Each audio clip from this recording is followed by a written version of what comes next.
বৃন্দাবনী বস্ত্ৰৰ আৰ্হিত বিশেষ বস্ত্ৰ প্ৰস্তুত কৰি উলিয়াইছে যোৰহাটৰ চিত্ৰ আৰু ভাস্কৰ্য শিল্পী ডক্টৰ ৰঞ্জিত কুমাৰ বৰুৱাই 10 ফুট প্ৰস্থ আৰু 38 ফুট দৈৰ্ঘ্যৰ এই বস্ত্ৰ অহা 24 মেত প্ৰদৰ্শন কৰা হ'ব তিতাবৰত 5 বছৰ জোৰা অধ্যয়ন আৰু শ্ৰমৰ বিনিময়ত এই বস্ত্ৰ প্ৰস্তুত কৰি উলিয়াইছে ডক্টৰ ৰঞ্জিত কুমাৰ বৰুৱাই তিতাবৰৰ কাংপাৰ বৰঠাই সত্ৰত এই বস্ত্ৰ প্ৰদৰ্শনৰ ব্যৱস্থা কৰা হৈছে।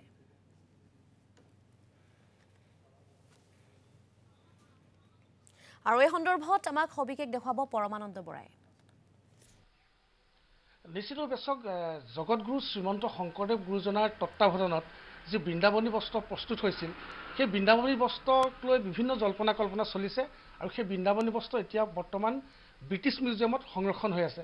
কিন্তু তাৰ মাজতে দেখা পোৱা গৈছে যে যোৰহাটৰ এজন প্ৰখ্যাত চিত্ৰ আৰু ভাস্কৰ্য শিল্পী ডক্টৰ ৰঞ্জিত কুমাৰ বৰুৱাদেৱে নিজৰ প্ৰচেষ্টাত এক বৃন্দাবনী বস্ত্ৰ আৰ্হিত প্ৰস্তুত কৰি উলিয়াইছে আন এক বৃন্দাবনী বস্ত্ৰ।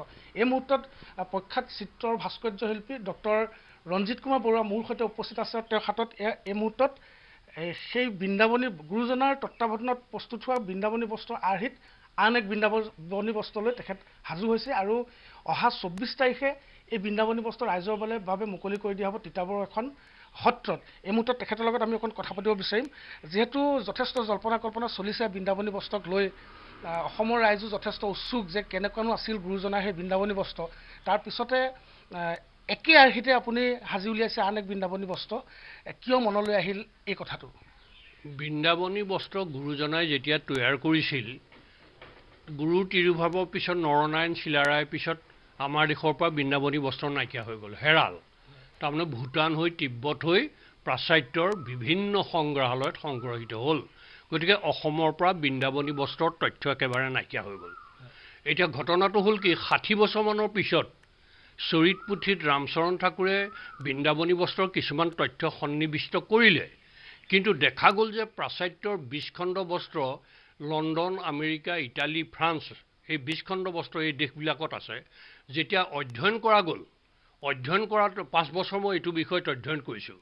5 বছৰ বিষয়ত তন্নকৈ অধ্যয়ন কৰাত দেখা গ'ল এটা ডাঙৰ ঘটনা আমাৰ দৃষ্টিগোচৰ হ'ল যে আমাৰ দেশত বৃন্দাবনী বস্ত্ৰৰ নামত চৰিত পুথিৰ আলমত যিখিনি কথা চৰ্চা হ'ল সেই কথাখিনিতো প্ৰাচাত্যৰ যিখিনি আমাৰ সঁচা বস্ত্ৰ তাৰ লগতো একেবাৰে মিল নাই।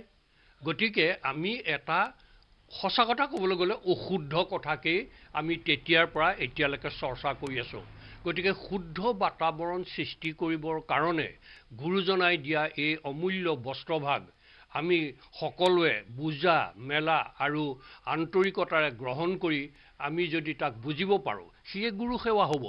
এইটো কথাৰ কাৰণেই এটা শুদ্ধ চৰ্চাৰ হেতু দেখিলোঁ যে বস্ত্ৰ নায়েই যেতিয়া আৰু পাশ্চাত্যৰ পৰা আনিব নোৱাৰেই যেতিয়া, ইয়াক তৈয়াৰ নকৰিলে আৰু উপায় নাই। কোনোবাই প্ৰচেষ্টা কৰিছে সেইটো আমাৰ ক'বলগীয়া নাই, এনেকুৱা ঢেৰ বস্ত্ৰই হওক তাতো ক'বলগীয়া নাই।